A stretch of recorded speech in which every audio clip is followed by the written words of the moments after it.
বন্ধুরা, আজ আমি দেশীয় ভেষজ পদ্ধতিতে কাশির সিরাপ বানাবো।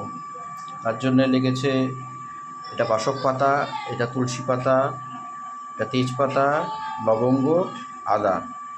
যষ্টি মধু পেলে ভালো হতো, আপাতত নেই, তবে এই দিয়েই কাজ চলবে। আর একটা ছোটো এলাচ লাগবে কিছুটা, সেটা আমি দেখছি। আর একটু দারচিনি আর একটু গোলমরিচ অ্যাড করা হলো। এবার এগুলো আমি ধুয়ে নেব ভালো করে।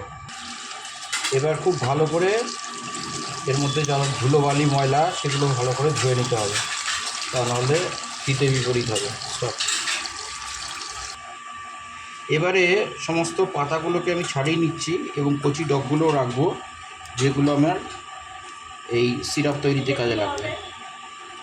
একইভাবে বাসক পাতা থেকেও আমি ছাড়িয়ে নেব।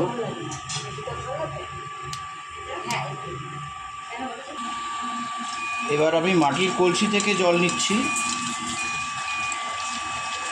যাতে আমার শুদ্ধ দেশি জল আসে। এবার এটাকে আমি যতটা জল নেব সেই জলটাকে ফুটি ফুটি অর্ধেক করে দেবো। মোটামুটি এখানে 1.5 লিটার মতো জল ধরে। এবার আমি ইন্ডাকশান চালু করেছি, এখন ফুটতে থাকুক। এবার আমি একটু আদা ঘষে দেবো।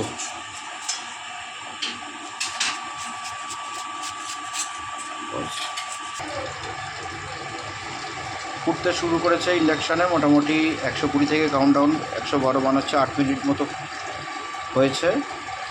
এটা এখন ফুটবে, আরও মিনিমাম 10 মিনিট তো ফুটবেই, মানে টোটাল 20 মিনিট ফুটলে জলটাও মোটামুটি কমে অর্ধেক হয়ে যাবে, তাহলে আমার প্রস্তুত হয়ে যাবে আমার ভেষজ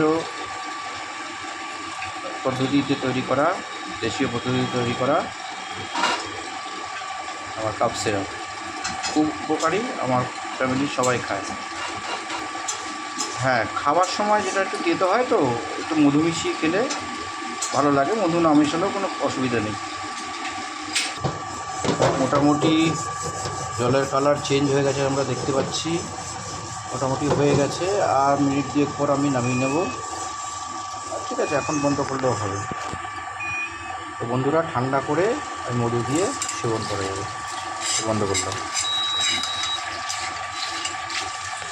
এবার একটু ঢেকে রাখলে ভালো হয়। হ্যাঁ।